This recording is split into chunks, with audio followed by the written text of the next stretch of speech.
അസ്സലാമു അലൈക്കും. അൽഹംദുലില്ലാഹി റബ്ബിൽ ആലമീൻ വസ്സലാത്തു വസ്സലാമു അലാ റസൂലിൽ കരീം വഅലാ ആലിഹി വസ്സഹ്ബിഹി അജ്മഈൻ. യാ അയ്യുഹല്ലദീന ആമനൂ തഖുല്ലാഹ ഹഖ്ക തുഖാതിഹി വലാ തമൂതുന്ന ഇല്ലാ വഅൻതും മുസ്ലിമൂൻ. പ്രിയമുള്ള സഹോദരന്മാരെ സഹോദരിമാരെ, ഇന്നത്തെ നമ്മുടെ ഇസ്ലാമിക് സ്പീച്ച് സൂറത്ത് അൽ ബഖറയിലെ 24-ാമത്തെ ആയത്തിനെ സംബന്ധിച്ചാണ്.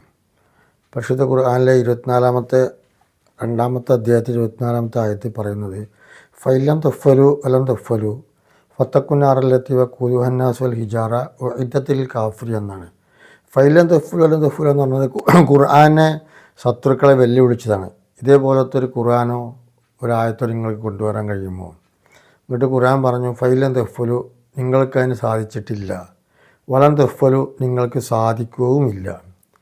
ഇതുവരെ നിങ്ങൾക്ക് സാധിച്ചിട്ടില്ല. ഇനി നിങ്ങൾ എത്ര ശ്രമിച്ചാലും ഖുർആൻ്റെ വെല്ലുവിളിയെ നേരിടാൻ ഖുർആൻ പോലത്തെ ഒരായത്തുകളോ കൊണ്ടുവരാൻ നിങ്ങൾക്ക് കഴിയുകയില്ല. എന്നിട്ട് പറഞ്ഞു ഫത്തക്കുന്നാറ, നരകത്തെ നിങ്ങൾ സൂക്ഷിച്ചോളും കേട്ടോ. വഖൂദുഹന്നാസ് വൽ ഹിജാറ, നരകത്തിലെ ഇന്ധനം വിറക് കത്തിക്കുന്നത് മനുഷ്യരെയും കല്ലുകളെയാണ്. അവിടുത്തെ വിറക് ഇന്ധനമാണത്. വഖൂദുഹന്നാസ് വൽ ഹിജാറ ഉഇദ്ദത്തിൽ കാഫിരീൻ, സത്യനിഷേധികൾക്ക് വേണ്ടി അള്ളാഹു തയ്യാറാക്കിയിട്ടുണ്ട്. ഇത് കഴിഞ്ഞ ഉടനെ സ്വർഗത്തെക്കുറിച്ച് പറയുന്നുണ്ട്. നമ്മൾ ഈ ചെറിയ ക്ലാസ്സിൽ ഇത് മാത്രമേ ഞാൻ പറയാൻ ഉദ്ദേശിക്കുന്നു. ഈ ആയത്തിറങ്ങിയതിന് ശേഷം ഒരു ചരിത്രം പറയുന്നുണ്ട് കേട്ടോ. ദുർറത്തു നാസി എന്ന് പറഞ്ഞ കിതാബിലൊക്കെ ഉണ്ട്. ഒരു 12 വയസ്സായൊരു കുട്ടി ഇത് ഓതി കേട്ടതിന് ശേഷം എല്ലാ സമയത്തും കരഞ്ഞുകൊണ്ടിരിക്കുകയാണ്. അപ്പോൾ കുട്ടിയുടെ ഉമ്മ എന്തിനാണ് കരയുന്നതെന്ന് ചോദിച്ചാൽ കുട്ടി ഒന്നും പറയുകയില്ല. അങ്ങനെ ഒരിക്കൽ ഈ കുട്ടിയുടെ ഉമ്മ കുട്ടിയുടെ കയ്യും പിടിച്ച് നബി സല്ലല്ലാഹു അലൈഹി വസല്ലം തങ്ങളടുത്ത് ചെന്നു. നബി, എൻ്റെ കുട്ടി എപ്പോഴും കരയാണ്, കാരണം പറയുന്നില്ല എന്ന് പറഞ്ഞു. അപ്പോൾ നബി സല്ലല്ലാഹു അലൈഹി വസല്ലം തങ്ങൾ ചോദിച്ചു, മോൻ എന്തിനാ ഇങ്ങനെ കരയുന്നത്, എന്താ കാരണം എന്ന് ചോദിച്ചു. അപ്പോൾ ആ കുട്ടി പറഞ്ഞു ഫൈലം തഫ്വലു വലം തഫ്വലു ഫത്തക്കുന്നാറ, നരകത്തെ നിങ്ങൾ സൂക്ഷിക്കണം. വഖൂദുഹന്നാസ് വൽ ഹിജാറ, ആ നരകത്തിലെ ഇന്ധനം വിറക് മനുഷ്യരും കല്ലുമാണ്. ഇത് ആലോചിച്ചിട്ടാണ് ഞാൻ കരയുന്നത്. ഞാൻ അതിൽപ്പെട്ട വിറകാവുമോ? ഞാൻ നരകീയ ശിക്ഷ അനുഭവിക്കേണ്ട ആളായി മാറുമോ? ഇത് ആലോചിച്ചിട്ടാണ് ഒരു കുട്ടി കരയുന്നത്. നബി സല്ലല്ലാഹു അലൈഹി വസല്ലം തങ്ങൾ ആ കുട്ടിയോട് പറഞ്ഞു, മോനെ, നീ ചെറിയ കുട്ടിയല്ലേ, വലിയ ആൾക്കാർ അള്ളാഹിനെ ധിക്കരിച്ച് പ്രവർത്തിച്ചവരെ അതിലൊക്കെ ശിക്ഷിക്കുള്ളൂ, കുട്ടികളെ അള്ളാഹ് ശിക്ഷിക്കൂല. ഇനി വലിയ കുട്ടിയായാൽ ശരിക്കും ഈമാനും തഖ്വയും ഭക്തിയൊക്കെ ഉണ്ടാകാൻ നരകം ശിക്ഷിക്കൂല എന്ന് പറഞ്ഞു. അപ്പോൾ കുട്ടി പറഞ്ഞു, ഞാൻ അത്ര കാലം ജീവിക്കുമെന്ന് എനിക്ക് പ്രതീക്ഷ ഉണ്ടോ? ഞാൻ ചെറുപ്പത്തിൽ തന്നെ മരിച്ചാൽ എന്ത് ചെയ്യും?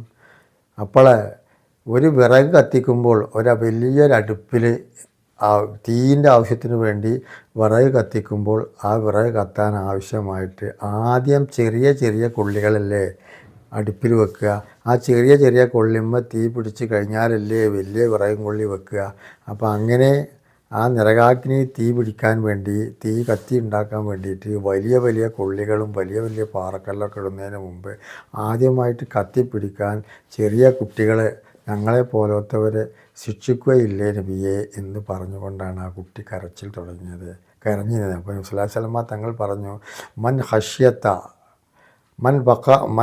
മൻ ബക്ക ഹഷ്യത്തില്ല, ആരെങ്കിലും അള്ളാഹുവിൻ്റെ ശിക്ഷയെ, അള്ളാഹുവിൻ്റെ നരകത്തിനെ ആലോചിച്ച് കൊണ്ട് ആരെങ്കിലും കരഞ്ഞാൽ അവൻ ഒരിക്കലും ആ നരകത്തിൽ പ്രവേശിക്കുകയില്ല. ഏതുവരെ കറന്നെടുത്ത പാല് ആ മൃഗത്തിൻ്റെ, പശുവിൻ്റെയോ ആടിൻ്റെയോ മൃഗത്തിൻ്റെ അകിടിലൂടെ തിരിച്ചങ്ങോട്ട് കയറുന്നത് വരെ അള്ളാഹുവിൻ്റെ ശിക്ഷയെ ഭയന്നുകൊണ്ട് ഒരുത്തൻ കരഞ്ഞാൽ അതിൽ പ്രവേശിക്കുകയില്ല എന്ന് പറഞ്ഞ ഹദീസ് ഉണ്ട്.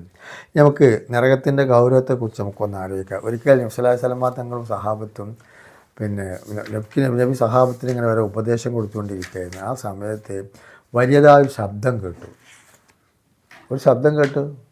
ആ സഹാബത്ത് ചോദിച്ചു, അബീ ഹുറൈറ എല്ലാം റിപ്പോർട്ട് ചെയ്യുന്ന ഹദീസാണ് കേട്ടോ. പറഞ്ഞു, കുന്നായിന്ദൻ നബി സല്ലല്ലാഹു അലൈഹി വസല്ലം, നബി സല്ലല്ലാഹു അലൈഹി വസല്ലം തങ്ങളുടെ അടുത്ത് ഞങ്ങൾ ഇരിക്കുകയായിരുന്നു. ഇപ്പോൾ സമഇനാ വജബത്തൻ, ഞങ്ങൾ വലിയതായൊരു ശബ്ദം കേട്ടു. അപ്പോൾ കാല നബി സല്ലല്ലാഹു അലൈഹി വസല്ലം തങ്ങൾ ചോദിച്ചു, ആ തെദ്റൂന മഹാദ, നിങ്ങൾ കേട്ട ശബ്ദം എന്താണെന്ന് നിങ്ങൾക്കറിയുമെന്ന് ചോദിച്ചു. കുൽന അള്ളാഹു റസൂലോ, അള്ളാഹ്ക്കും റസൂലിനും മാത്രമേ നബി അതറിയുള്ളൂ. അയലമു കാല ഹാദ ഹജറുൻ, അതൊരു കല്ലാണ്. അർസലു അല്ലാഹു ഫി ജഹന്നമ, നരകത്തിൻ്റെ മുകൾ ഭാഗത്ത് നരകത്തിലേക്ക് ഇട്ടു. മുന്ത് സബീന ഖരീഫൻ, 70 വർഷം മുമ്പ്. സഹോദരന്മാരെ, 70 വർഷം മുമ്പ് നരകത്തിൻ്റെ മുകളിൽ നിന്നൊരു കല്ല് നരകത്തിലേക്ക് ഇട്ടു. ഫ അല്ലഹാന ഹീന ഇന്ദഹ ഇലാ ഖൈരിഹ, ഇപ്പോഴാണ് ആ കല്ല് എന്ത് ചെയ്തത്, നരകത്തിൻ്റെ അടിയിൽ എത്തിച്ചേർന്നത്. ഒരു കുട്ടി നരകത്തിൽ പോകുമെന്ന് ഭയന്ന് പേടിച്ച് കരയായിരുന്നു. അപ്പോൾ സഹോദരിമാരെ, നരകത്തിൻ്റെ ആഴവും നരകത്തിൻ്റെ ശിക്ഷയും എത്രമാത്രം ഉണ്ടാവുമെന്ന് നിങ്ങളൊന്ന് ആലോചിച്ച് നോക്കട്ടോ. മറ്റൊരു ഹദീസ് കൂടി പറഞ്ഞു നിർത്തുക. എന്താണ്? ഇബ്നു അബ്ബാസ് റളിയല്ലാഹു അൻഹു അന്ന റസൂലുള്ളാഹി സ്വല്ലല്ലാഹു അലൈഹി വസല്ലമ കാന യുഅല്ലിമുഹും ഹാദ ദുആ. നബി സല്ലല്ലാഹു അലൈഹി വസല്ലമ തങ്ങൾ ഞങ്ങൾക്ക് ഈ ദുആ പഠിപ്പിച്ചു തന്നിരുന്നു. കമാ യുഅല്ലിമുഹും സൂറത്ത് മിനൽ ഖുർആൻ. ഖുർആനിലുള്ള സൂറത്ത് പഠിപ്പിച്ചു തരുന്നത് പോലെ ഒരു ദുആ ഞങ്ങൾക്ക് പഠിപ്പിച്ചു തന്നിരുന്നു. അല്ലാഹുമ്മ ഇന്നി അഊദു ബിക മിൻ അദാബി ജഹന്നമ. അള്ളാഹുവേ, നരകശിക്ഷയിൽ നിന്ന് ഞാൻ എന്നോട് കാവലിനെ തേടുന്നു. പിന്നെയോ ഒമിൻ അദാബിൽ ഖബർ ശിക്ഷയിൽ നിന്ന് ഞാൻ എന്നോട് കാവലിനെ തേടുന്നു. വഅഊദു ബിക മിൻ ഫിത്നത്തിൽ മസീഹി ദജ്ജാലിൻ്റെ ഫിത്നയിൽ നിന്നും. വഅഊദു ബിക മിൻ ഫിത്നത്തിൽ മഹിയ. എൻ്റെ ജീവിതത്തിലുണ്ടാകുന്ന മറ്റ് വിഷമങ്ങളും ഫിത്നയിൽ നിന്ന് ഞാൻ കാവലിനെ തേടുന്നു. വൽ മമമാത്തി. മരണസമയത്ത് ആഖിബത്ത് നന്നായി മരിക്കുക എന്നുള്ളതാണ്. ഈമാൻ കിട്ടി മരിക്കുക. അവിടെ ഇബ്ലീസ് വന്ന് നമ്മളെ ഈമാൻ പഠിപ്പിക്കും.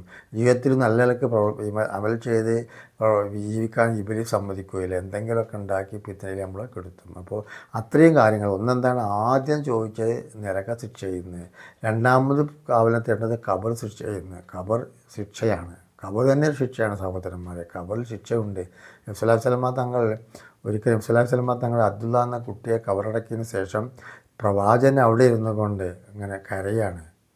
എന്താ കരയുന്നത്? ഈ കുട്ടിയെ മുറിയത്തും ഫിൽ ജന്ന, സ്വർഗത്തിൽ നിന്ന് എൻ്റെ കുട്ടിയെ പാലൂട്ടും എന്ന് പറഞ്ഞുകൊണ്ടാണ് കരയുന്നത്. ചെറിയ കുട്ടിയാണ്. ഈ കരച്ചിൽ കേട്ടപ്പോൾ ഉമർ റളിയല്ലാഹു അൻഹു കരഞ്ഞു. ബക്ക ഉമറു ക ബുക്കായി തിഫിലി. കുട്ടികൾ കരയുന്നത് പോലെ ഉമർ റളിയല്ലാഹു അൻഹു ഉച്ചത്തിൽ കരഞ്ഞു. എന്താണെന്ന് ചോദിച്ചപ്പോൾ ഖബറിലെ ശിക്ഷയത്തോടെ ഒരു കുട്ടിയുടെ കാര്യത്തിൽ നബി സല്ലല്ലാഹു അലൈഹി വസല്ലമ തങ്ങൾ ഇത്ര കരയുന്നുണ്ടെങ്കിൽ എൻ്റെ ഈ ഉമറിൻ്റെ കാര്യം എന്തായിരിക്കുമെന്ന് പറഞ്ഞുകൊണ്ടാണ് ഉമർ റളിയല്ലാഹു അൻഹു കരഞ്ഞത്. ആ സമയത്ത് സൂറത്ത് ഇബ്രാഹിമിൽ ആയത്തിറങ്ങി. യുസബ്ബിത്തുല്ലാഹു അല്ലദീന ആമനു ബിൽ ഖൗലി സാബിതി ഫി ഹയാത്തി ദുനിയ വൽ ആഖിറ. സത്യവിശ്വാസിയായ മനുഷ്യന്മാർക്ക് ഈ ലോകത്തും പരലോകത്തും അല്ലാഹു ധൈര്യവും സ്ഥൈര്യവും നൽകും.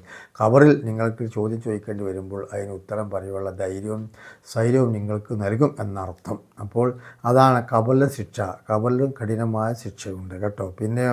പിന്നെ മസീഹുദ്ദജ്ജാൽ, അവസാനത്തിൽ വരുന്ന മനുഷ്യരെ വഴിപഴപ്പിക്കുന്ന ഒരു ജന്തുവാണ്, ഒരു ജീവിയാണ് ദജ്ജാൽ എന്ന് പറയുന്നത്. അതിലേക്ക് നമ്മളിപ്പോൾ പ്രവേശിക്കുന്നില്ല.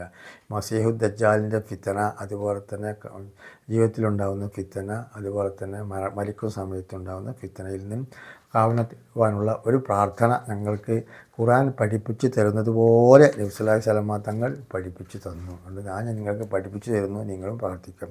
പിന്നെ നബി സല്ലല്ലാഹു അലൈഹി വസല്ലമ തങ്ങൾ പറഞ്ഞു, ഫസ്തജാറക അബ്ദു മിനൻ നാരി സബഅ മർറാത്തിൻ ഫിൽ യൗമി. ഒരു ദിവസം എൻ്റെ അടിമ 7 തവണ അള്ളാഹുവിൻ്റെ കാവലിനെ തേടിയത്.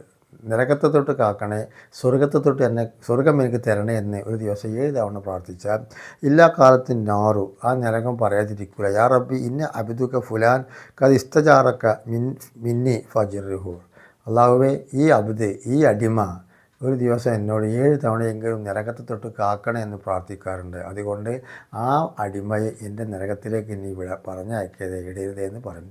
അതുപോലെ തന്നെ സ്വർഗം പറയും, ഈ അടിമ ദിവസം എന്നോട് 7 തവണയെങ്കിലും അള്ളാഹു എനിക്ക് സ്വർഗം തരണേ എന്ന് പ്രാർത്ഥിക്കാറുണ്ട്. അതുകൊണ്ട് ആ അടിമ എനിക്ക് നിർബന്ധമായും സ്വർഗത്തിലേക്ക് ആക്കി തരണമെന്ന് പറയുമെന്ന് നബി സല്ലല്ലാഹു അലൈഹി വസല്ലമ തങ്ങൾ പറയുന്നത്. അതുകൊണ്ട് സഹോദരന്മാരെ, നിങ്ങൾ ഒരു ദിവസം ഏറ്റവും കുറഞ്ഞത് നമ്മൾ 5 നേരം നിസ്കരിക്കുന്നില്ലേ, 7 തവണയെങ്കിലും പടച്ചവനെ നരകത്തെ തൊട്ട് എന്നെ കാക്കണേ, പടച്ചവനെ എനിക്ക് സ്വർഗം തരണേ എന്ന് പ്രാർത്ഥിക്കാൻ നിങ്ങൾ വിട്ടുപോയത്. ഒരു ചെറിയ കുട്ടിയുടെ പേടിയാണ് കേട്ടോ. നരകത്തെക്കുറിച്ച് പേടിച്ച കഥ നിങ്ങൾക്ക് പറഞ്ഞു തന്നില്ലേ. നബി സല്ലല്ലാഹു അലൈഹി വസല്ലമ തങ്ങൾ പറഞ്ഞു, എന്താ പറഞ്ഞ, വല്ലദീ നഫ്സി ബിയദിഹി, എൻ്റെ ആത്മാവ് ആരുടെ കയ്യിലാണോ അവരെക്കൊണ്ട് സത്യം, ലൗ റഅയ്തും മാ റഅയ്തു, ഞാൻ കാണുന്നത് നിങ്ങൾ കണ്ടിരുന്നെങ്കിൽ ലഹിക്കത്തും കലീല, നിങ്ങൾ വളരെ കുറച്ച് മാത്രമേ ചിരിക്കുകയുള്ളൂ. വല ബക്കയത്തും കസീറ, ധാരാളം നിങ്ങൾ കരയും. കുൽന യാ റസൂലല്ലാ ഒമാ റഅയ്ത, നബിയെ നിങ്ങൾ എന്താണ് കണ്ടത്? ഖാല റഅയ്തുൽ ജന്ന വന്ന, നരകവും സ്വർഗവും ഞാൻ കാണുന്നത് എനിക്ക് കാണിച്ചു തന്നിട്ടുണ്ട്, അതുകൊണ്ടാണ് ഞാൻ ചിരിക്കാത്തത്. നമുക്കിന്ന് ചിരിക്കാമെന്ന് കോമഡി കാണുകയാണ്. ചിരിക്കാനേ, പൊട്ടിച്ചിരിക്കൽ ഇന്ന് വെറും ഒരു ഫാഷന, ചിരിക്കാത്തവൻ സുബ്ഹാന റബ്ബി ഭോഷന. പൊട്ടിച്ചിരിച്ച് കൊണ്ടിനെ ഞെളിയുന്നു, കടയിൽ കഫൻ തുണി നിന്നെയും നോക്കുന്നു. എങ്ങനെയാണ് നമ്മൾ ചിരിക്കുക? നബ്സലാ തങ്ങൾ പറഞ്ഞില്ലേ, ഞാൻ സ്വർഗവും നരകവും കാണുന്നു, അതുകൊണ്ട് എനിക്ക് ചിരി വരുന്നില്ല, ഞാൻ ചിരിക്കുന്നില്ല. അതുകൊണ്ട് അത്യാവശ്യമൊക്കെ ചിരിക്കുക, പൊട്ടിച്ചിരിക്കുന്ന ആ രീതി നമുക്കുണ്ടാവാൻ പാടില്ല. അല്ലാഹു തആല കാത്ത് രക്ഷിക്കുമാറാവട്ടെ. റബ്ബനാ ആതിനാ ഫിദ്ദുനിയാ ഹസന ഫിൽ ആഖിറതി ഹസനത വഖിനാ അദാബന്നാർ. ഞാനീ പറഞ്ഞതും നിങ്ങൾ കേട്ടതും എന്നെ അല്ലാഹു ഒരു സ്വാലിഹായ അമലായി നമ്മൾ സ്വീകരിക്കുമാറാവട്ടെ. മാരക രോഗങ്ങൾ, അപകട മരണങ്ങളെ തൊട്ട് നമ്മളെല്ലാവരെയും അല്ലാഹു കാത്ത് രക്ഷിക്കുമാറാവട്ടെ. മരിച്ചുപോയ ഞങ്ങളുടെ മാതാപിതാക്കൾ, മറ്റ് കുടുംബാദികൾക്ക് മഗ്ഫിറത്തും മർഹമത്തും നൽകി അനുഗ്രഹിക്കുമാറാവട്ടെ. ജീവിച്ചിരിക്കുന്ന നമ്മൾക്കും നമ്മുടെ മാതാപിതാക്കൾക്കൊക്കെ ആഫിയത്തോടു കൂടി ദീർഘായുസ്സും ആരോഗ്യം നൽകുമാറാവട്ടെ. വാഹിറു ദഅ്വാനാ അൽഹംദുലില്ലാഹി റബ്ബിൽ ആലമീൻ. അസ്സലാമു അലൈക്കും വറഹ്മത്തുള്ളാഹി വബറകാതുഹു.